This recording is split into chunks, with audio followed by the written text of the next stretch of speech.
Hello, everyone, and welcome to Disaster Piece Publishing House. I'm Dev Solivay. And I am Cy Metz. And this is a podcast about the good, bad, mostly bad, of weird internet literature. Dramatic readings included. I thought it'd be fun if we said that part in unison. I like that. I like that idea.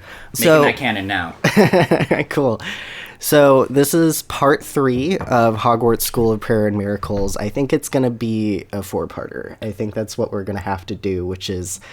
This is worth it, in my opinion. Yeah, you know what? I was hoping, in all hopes, that it would come to this, so... Good. So before we dig in, it's been a week since our last read. Do you have any thoughts, any predictions going into this, anything along those lines? Well, if I recall, it's been a week since we've recorded. Yeah. And what I remember is that Malfoy's Mormon... I remember that the Weasleys are all Catholics, and that's all we really need to know, I think. Yeah. And the author is thirsty for Mr. Snape. Oh my god, that's right. Dilf Cowboy Snape. How did I let that escape my brain? Yep, we're going to be dealing with that too. We're going to be dealing with some central conflict about atheists pushing an anti-Christian agenda in Congress. All sorts of stuff. That's right. They're doing that weird thing where Voldemort is very invested in contemporary American politics. Yeah. And the Hitler wizard who has all powerful magic to kill people is just infiltrating Congress, I guess. Yep. Love it. All right, let's get to it. All right. So we are on chapter 9, which is called A Letter at Dinner. Author's note. Hello, friends. I apologize for how long it took to get this chapter out, but I have good news. Starting tonight, I will be taking a beginning writer's course at a local community college. Through all the hate from evolutionists, feminists, and Romanists... I assume that's Catholics. Yeah, I guess so. Okay. There has been some legitimate criticism of my writing. To stop laughing at it. There's been some legitimate criticism of my writing skills. My mother did her best, and she certainly did teach me a lot, but grammar was not her area of expertise. It's taken some convincing. The hubby wasn't sure I'd have time to get everything done if I start taking this class, but I've written up a schedule, and I think we can make it work. Smiley face. Blessings. So, on to the chapter. 1 week into the school year, Harry was gradually starting to get used to the everyday routines at Hogwarts School of Prayer and Miracles. There was breakfast in the Great Hall every morning, and then there was a prayer session led by the Reverend. The Slytherins went off to have their own, quote, prayer sessions in their own way, and the Hufflepuffs and Ravenclaws prayed with the Gryffindors, but the Hufflepuffs complained about the Reverend quoting the Bible, and the Ravenclaws complained that the Reverend didn't seem to really hate sinners, he just hated sin.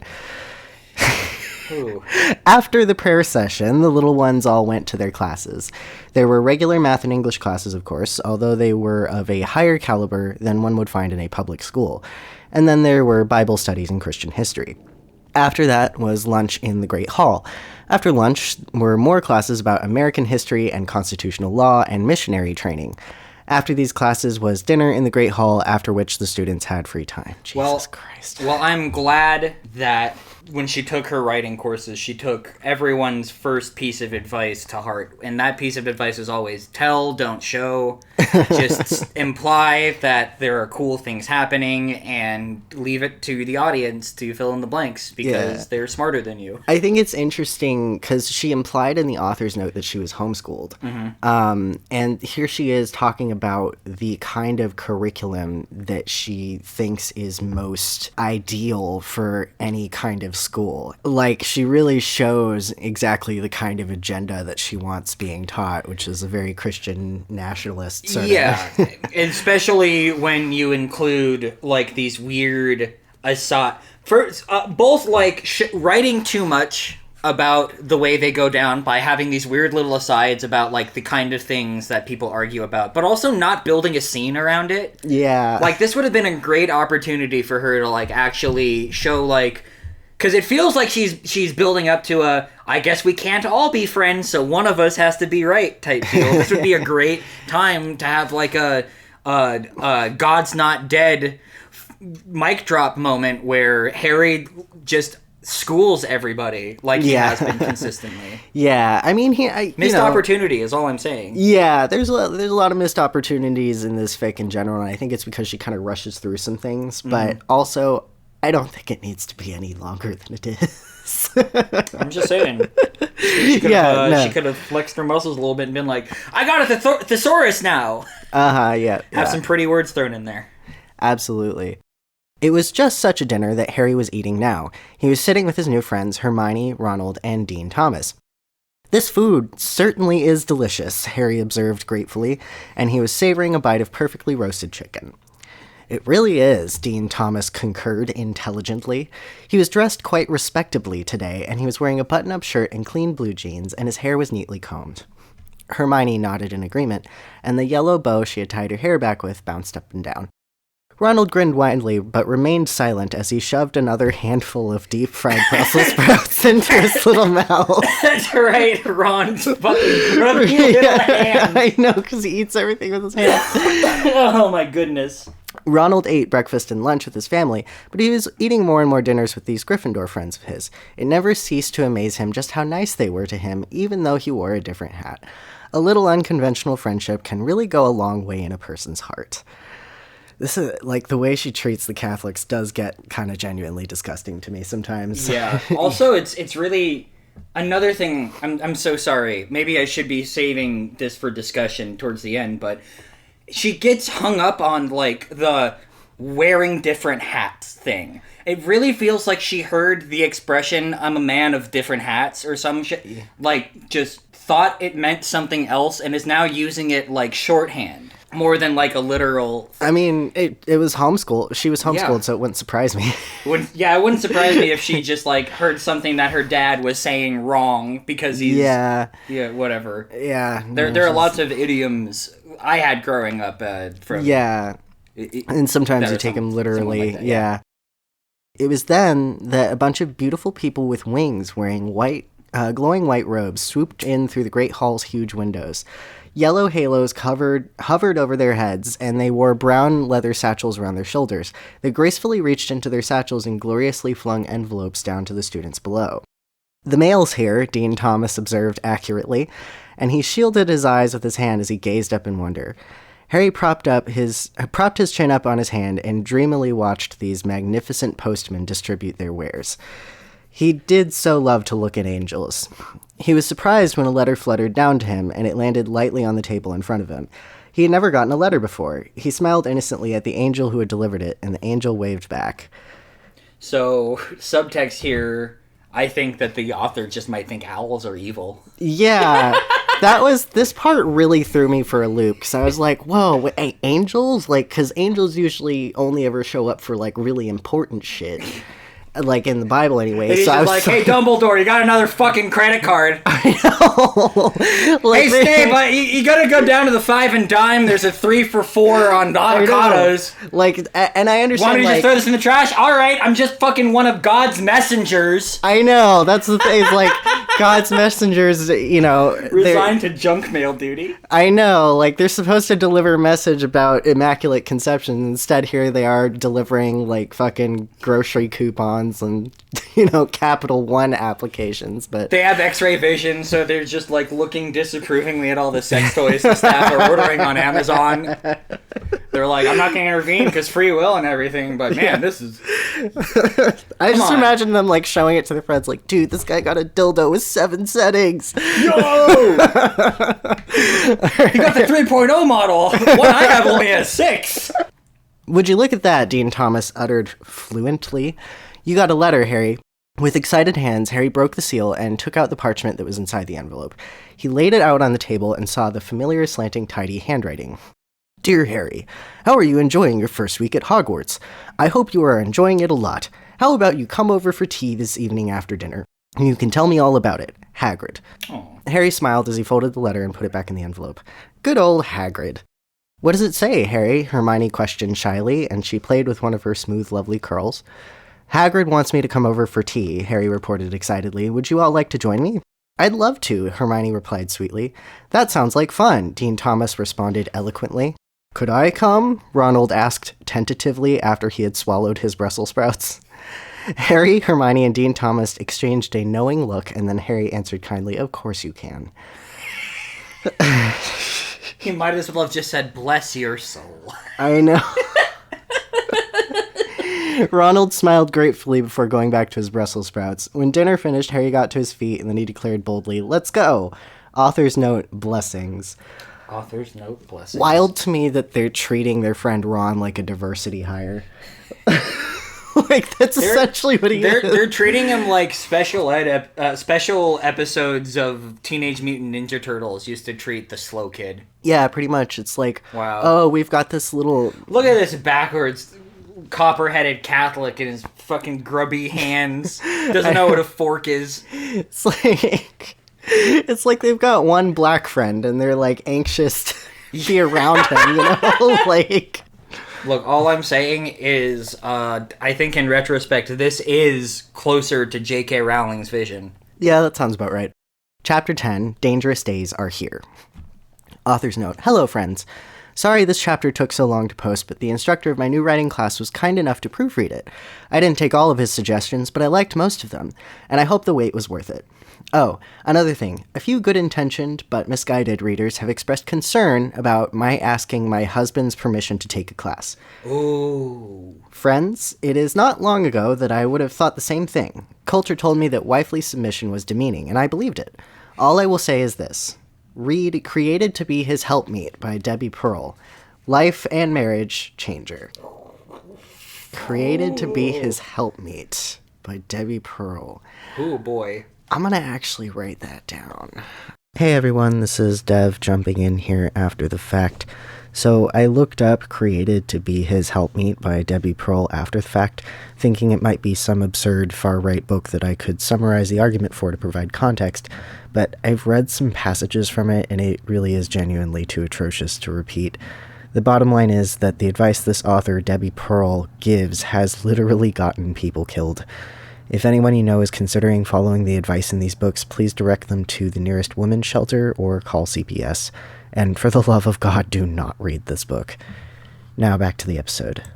I really wish there was a way to describe the look on my face that I made as you were reading that horrific little segment. Yikes, help me, Jesus Christ. Christ on a cracker, that's fucking insane. Yeah. You think that she thinks The Handmaid's Tale, like, is just a cool, neat idea? Yeah, huh? Yeah. Ooh, okay. Ooh. All right. Ooh. Jumping into chapter 10. Hagrid lived in a lovely little house on the edge of the Hogwarts campus. The little ones arrived right on time, and the delicious smell of tea and cookies was wafting outside. Smiling in anticipation, they knocked on the door. Hagrid opened the door and beamed down at them. Welcome, Harry. I'm so glad you could come, and you brought your friends. Indeed I did, Harry said, and gestured to the upstanding young fellow to his left. This is Dean Thomas, a Gryffindor hat. Pleased to meet you, Dean Thomas said intelligently. Oh, that's a interesting theme I noticed. Whenever Dean Thomas talks, the adverb she uses is always like intelligently, eloquently, smart, you know, whatever. Yeah, smartily. Yeah. Hagrid smiled at the little one, impressed. This is Hermione, another Gryffindor hat, Harry said, motioning towards the girl to his right. Hermione smiled shyly and waved. Charmed, Hagrid waved back. And this is Ronald, Harry said. Here's my friend, here's my other friend, Ron. Yeah. Ronald looked up sheepishly from where he stood behind the trio. He could sense that Hagrid was truly a man of the Lord in a way that no one in his family, or perhaps the entire Slytherin hat, was. To be in the presence of such piety was humbling for a little one such as this. Hagrid noticed the green and black hat, but he didn't comment. Instead, with true mercy and compassion, he opened the door wide to all of them. Glad to meet all of you. Please, come in. It feels like they're gonna murder Ron. They keep shooting secret looks to each other like we know what to do. Yes, come Ronald. It is tea time. This is why I cannot date Christians. This is why, because they all have this savior complex, because that's what Jesus is, right? Yeah. Like, he died for your sins. And so they have this idea of, like, well, if you're impure in some way, or, you know, messed up in some way, then I can save you through the power of God. Like, pretty much, you know, like they hear that I'm trans, that I'm autistic, that I'm disabled or whatever, and they're like, oh, you poor sweet child, let me save you. And it's like, that's not, you can't have that attitude when you meet someone who you, like, you shouldn't feel that people are lesser than you to begin with. Yeah. But, like, when you do have that attitude, you shouldn't go into it with, like, I'm going to save them and fix them. Like, it's so wrong for so many reasons. Yeah, I can fix him is shorthand for making fun of somebody going in over their heads for a reason. Yeah. And that's something that people always make fun of people for, but never the adverse, where they actually get a chance to exert some control and try and, like, you know, you meet a person. I don't get that. You meet a person and you're like, I want to embed myself into their life more to change everything about them. Yeah. Like, why the fuck why do you want to start hanging out to begin with if this is clearly such a breaking point? Exactly, and that's like the hypocrisy of a lot of Christianity, I think, is that they feel like they can save people by converting them, and it's just, like, I'm unlearning a lot of cultural Christianity, but I'm thankful that I still grew up mostly secular, because I can kind of see past this stuff in a way that I think people who've been embedded in it really can't. Mm-hmm. So, anyway, that's my little aside on why guilt and savior complexes are bad for everyone involved. Yeah, I'm lucky enough that my mom went to Catholic school as a kid in the 70s, and you can imagine the particular type of hell that was. And she's like, "Oh, I know. My dad went to Catholic school in the 60s in Chicago." Jesus Christ! Yeah, upstate, like fucking West Point area for my mom. Like, oh yeah. Like, these were nuns of the woods, you know?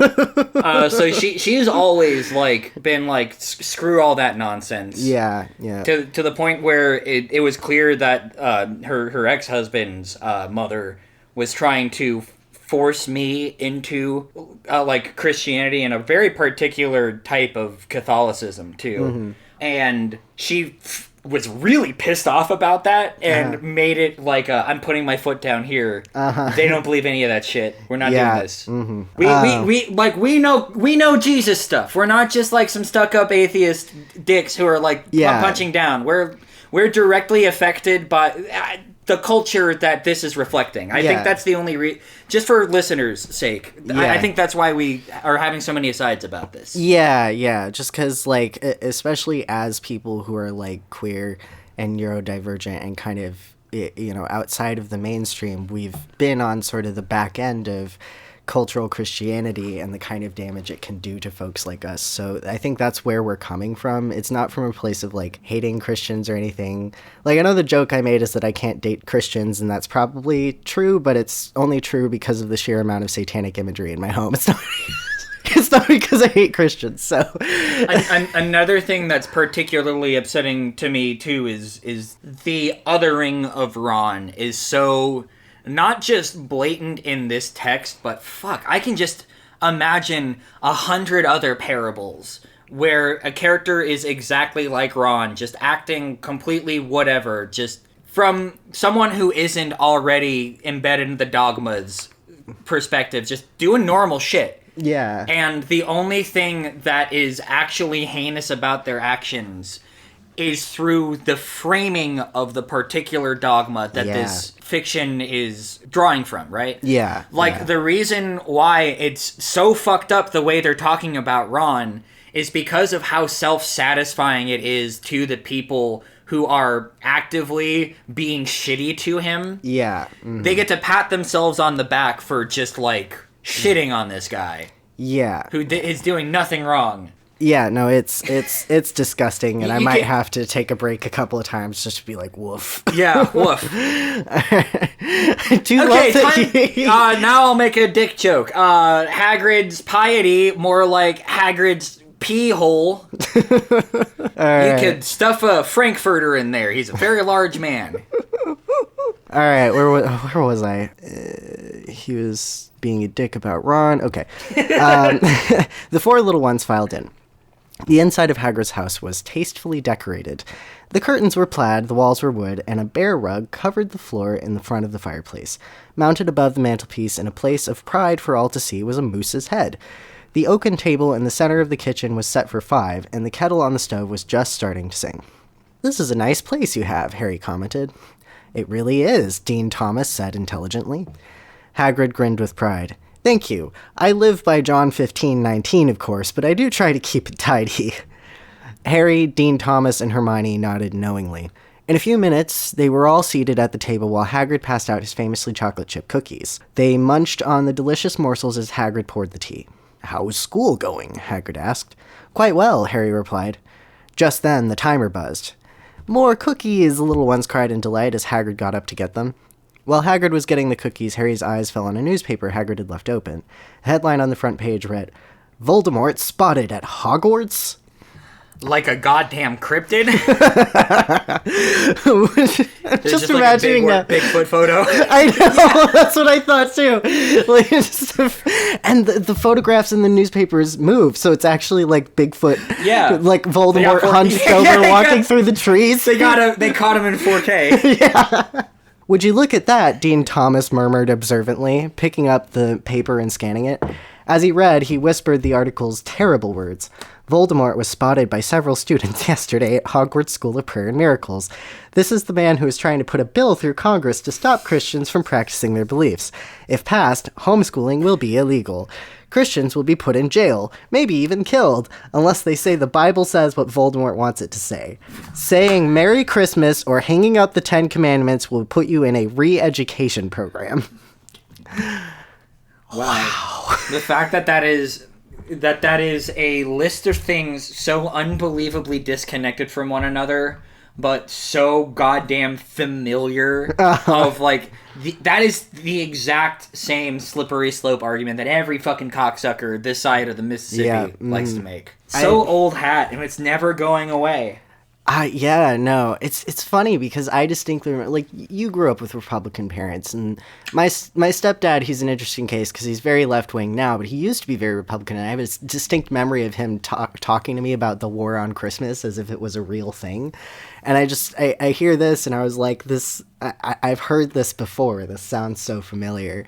I do want to put out there, by the way, like, my stepdad is such an awesome person. He's totally fucking cool. Yeah. Like he's gone through an arc, you know? Yeah, he's gone through an arc. But, like, also just, like, he wrote a book, and he skateboards now, and he's, like, really into music, and, like, he's just a cool dude. So I just want to put that one out there. Look, he was a roadie for Kiss for a while. You're gonna have some Republican shitheadery. Yeah, eventually, rub off on you. Yeah, you spend that long in the presence of Gene Simmons, and sometimes you just... No, but he's a nice guy. And also, like, kind of, it's not like it's my knee-jerk reaction to jump to the defense of people with bigoted beliefs, but it really just goes to show how much of what I think is the outrage these days is manufactured. Just a lot of people acting like these are hills to die on, and then as time passes, you realize they aren't, and things get better when people just run out of the energy to be mad about stuff that doesn't affect them that much. Yeah, no,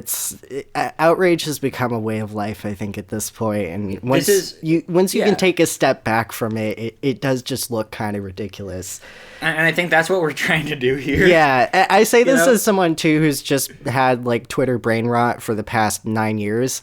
Like, I've been through the arc of being outraged by everything and then coming around and realizing, like, oh, it's just engagement bait, pretty much. You know, like, that's all it is at this point. Just anytime you see an asinine take, that's really what it is. It's gonna be a real good couple of years to be Schrodinger's douchebag. All right, let's jump back in. When Dean Thomas finished, Hermione burst into tears. Harry gave her hair an innocent, friendly pat. "How could anyone be so angry at God?" Hermione sobbed. "I don't know," Harry declared tentatively. "He's a horrible person."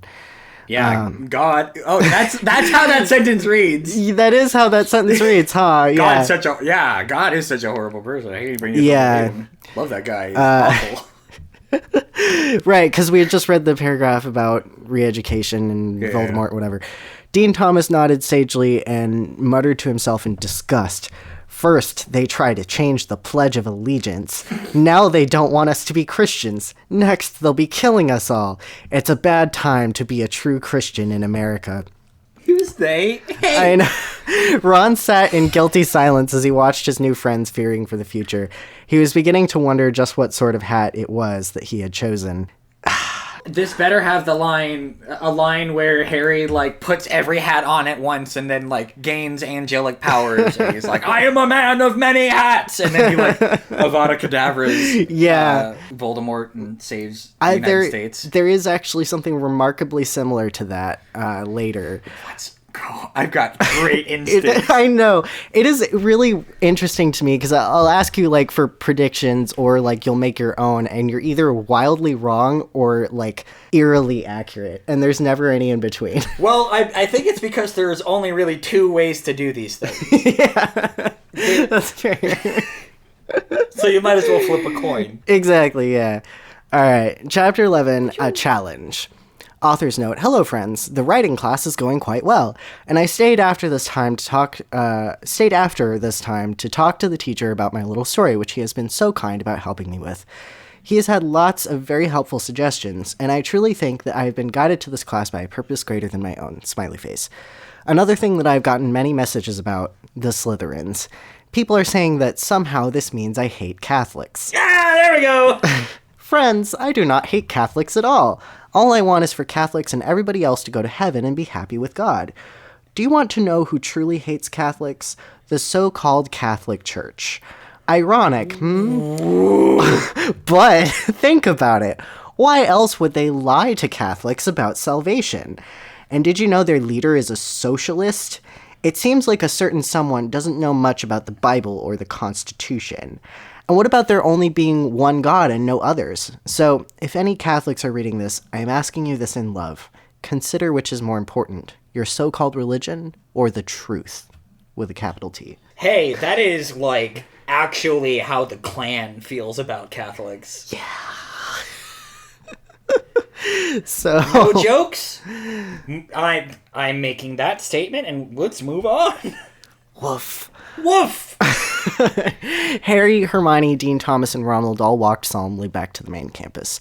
They could hardly believe what they had just read. Voldemort on their campus? What would they do if they ran into him? They quickly went to their dorms and got to sleep. The next morning, the four little ones sat together for breakfast.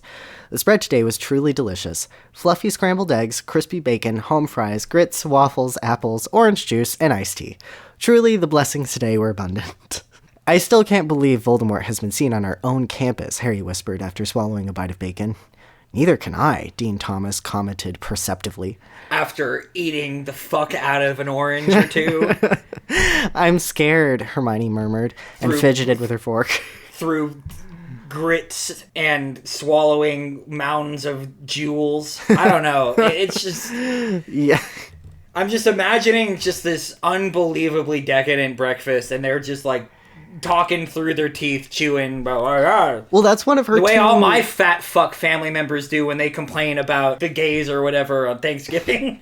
That's one of her two weird things that she does, right? Is she thirsts over Snape and chest hair and big hands, and then she just makes these huge ass menus of stuff that they eat for breakfast or for dinner, and it's all like a fucking KFC bucket meal. These kids have to have diarrhea constantly.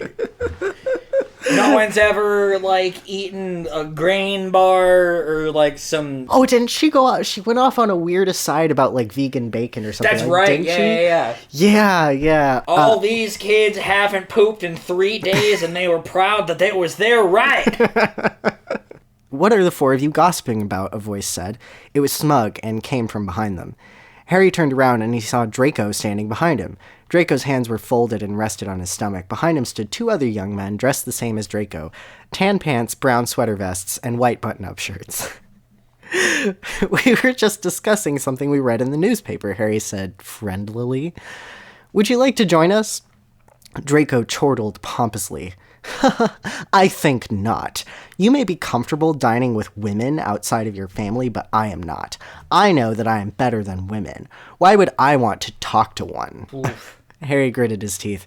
He had had enough of this. So-called feminists these days call everything sexist. A man respecting his woman and providing for her and giving her the children and home that she truly desires is called woman-hating. Such silliness can make us forget what real sexism looks like.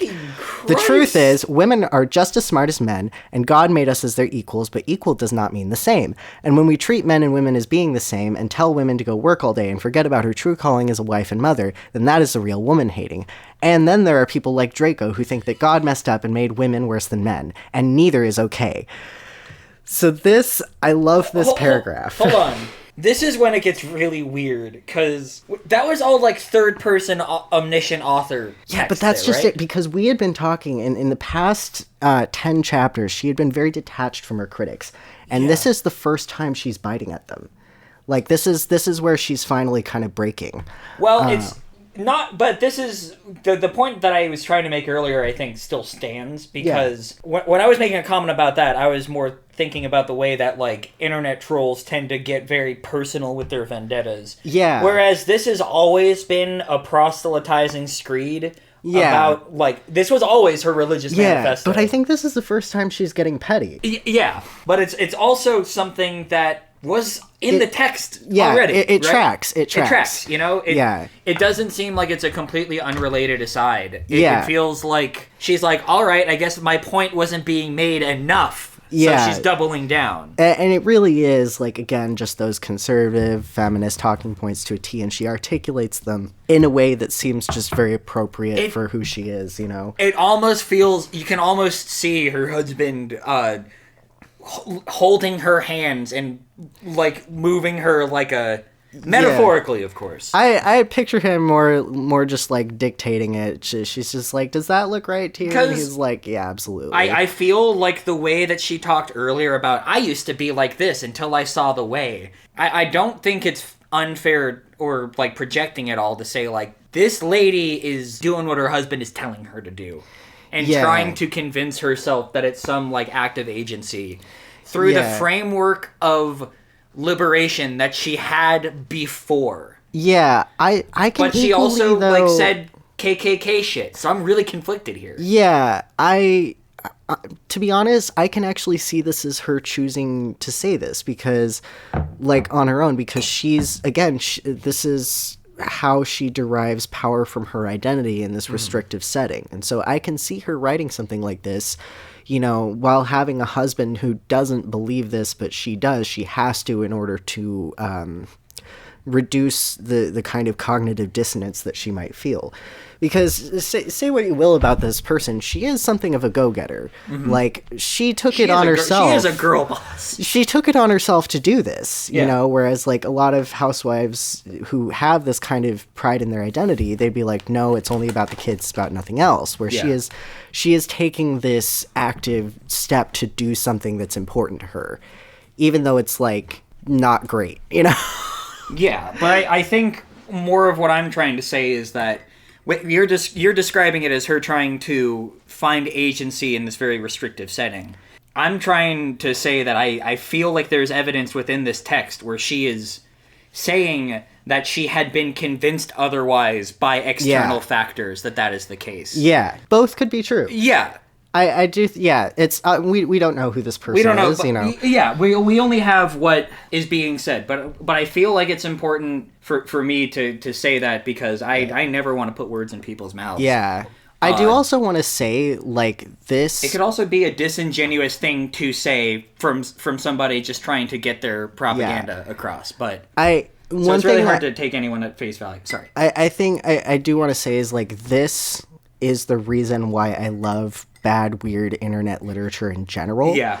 Because it tells you so much about the author. This is what I love about My Immortal is, like, it's bad writing, but it gives you, it's just such a clear window into the head of this girl during 2006 to 2007. And you just, there's a story about the author in there that you get to see if you read behind the text. And so that's what I like about weird shit like this. Yeah. right now we're seeing the end result of the bleeding of public and private life. Yeah, pretty much. And this was the transitional period where it was really fucking funny to talk about. Yep. All right. Where the veneer of this is just a work of art to be observed really disappeared forever. Uh-huh. Like, I feel like the internet and the way that fan fiction kind of like made people crazy and unable to not talk about themselves a little bit. It's kind of revolutionary. Yeah, I think social media in general kind of had that effect. Yeah. I do want to jump back into this because we're almost at the end here. So Draco says some shit about women being stupid. The narration goes on about, you know, her whole view of that. And Harry says, "That is a mean thing to say," Harry screamed bravely. And he banged his fists on the table so hard that the plates bounced. Damn. Mr. Snape looked over in their direction, and he saw the commotion that was going on at that moment. He was dressed very dapperly today, in a freshly pressed dress shirt and practical pants that complemented his long, muscular legs perfectly. Above the top button of his shirt, a hint of the thick carpet underneath was visible. He carried with him a big, heavy King James version of the Bible as he sauntered across the cafeteria. He's so sexy. Very big book. What exactly is going on here? He questioned, folding his arms over his chest. Nothing, Draco muttered in the embarrassed voice of someone who knows he has done wrong, but Harry boldly and honestly retorted, Draco was being a bully to the ladies. With a gasp, Greg covered his mouth in his delicate, long-fingered hands. So if you didn't catch that, she accidentally wrote Mr. Snape as a person named Greg. We'll get to know who Greg is. Oh, boy. Detention, Draco. We, as Christians, must be respectful of women and treat them with the gentleness they deserve as our mothers and sisters and daughters. Mr. Snape grabbed Draco's wrist and led him out of the cafeteria. Harry smiled holily at the sanctimonious fool. Draco shook his fist. I'll get you for this, Potter. Tonight, after dinner, in the courtyard, we will have a pray-off. Author's note, blessings. Oh, boy. There is too much to unpack. Yeah, so we've done 3 chapters so far. There are 3 chapters remaining. I'm going to save those for the next episode. Let's do a little bit of talking here. Let's do a little bit of talking. So, what are you thinking so far? I feel more conflicted than I did initially going in. Because, on the one hand, the hateful rhetoric is being amped up to a noticeable degree. Yeah. But at the same time, I feel like the cracks in the sadness armor are starting to show as well. Yeah. Yeah. Yeah. We're seeing more of this person and who she is, I think. And it's very sad to me how oftentimes creative projects like this start because somebody has a blatant, like, kind of hateful message that they want, and they learn the creative stuff along the way. Yeah. You know, in any other field of not any other field, in any other subject matter, I would really respect the shit out of somebody who had that vision. But yeah, these are... It sucks. Yeah. This fucking sucks. Yeah. And it's funny, it's great, but it's also like, you know, I want to see, do you have any predictions about who Greg is? My gut says that it's not her husband. Just being someone who knows who Greg is and also who knows how this ends, it is far more genius. It's far more funny than you could ever imagine. Okay. Then because she also described him as having long fingers or some shit like that. Mm-hmm. Okay, Greg is another character that has yet to be introduced who is some skeevy little cuck who lets Voldemort walk all over him and is an enabler of the end of days. Interesting. That is my prediction for who Greg is. Interesting prediction. Well, we'll see what happens with Greg as we move on. At the very least, I'm waiting for that character to show up. Me too, because it's glorious. Yes! I'm also waiting for Voldemort to show up, because when he shows up, that's when we really see this woman's true colors. And it's kind of fucking wild. Yeah, it's kind of fucking wild. No, I'm like, I feel like my image of this lady is fully formed in my head to the best that it can be to this point. I want to bring us back to the fact that, like, it's never actually been confirmed. Like, the identity of this person has never really been confirmed. And it's kind of the same with the author of My Immortal, where there's a lot of discussion about whether or not it's a troll, who's behind it, that sort of thing. But those theories are quite different, and you'll see why once we reach the end. I think we've done just about all the discussion, that I really had, all the, We kind of did it along the way. Yeah, exactly. So it's kind of hard not to with something like this. Exactly, yeah. I'm sorry to our listener if that is annoying, but... Yeah, no, but, like, we do have to talk about these things as they come up. I am posting early episodes of this on my Patreon, Dev Solove. The link will be in the description if you want to subscribe and get episodes earlier, before they come out. Our music was composed by Aria. You can find her on Twitter at 2glitch. Thank you so much for the fantastic music. Do you have any housekeeping, any closing thoughts, anything like that? I think my closing thoughts are going to be the same for every episode moving forward. This sucks. All right. Thank you for listening. We'll see you next time. And don't forget, don't read where you shit. Excellent.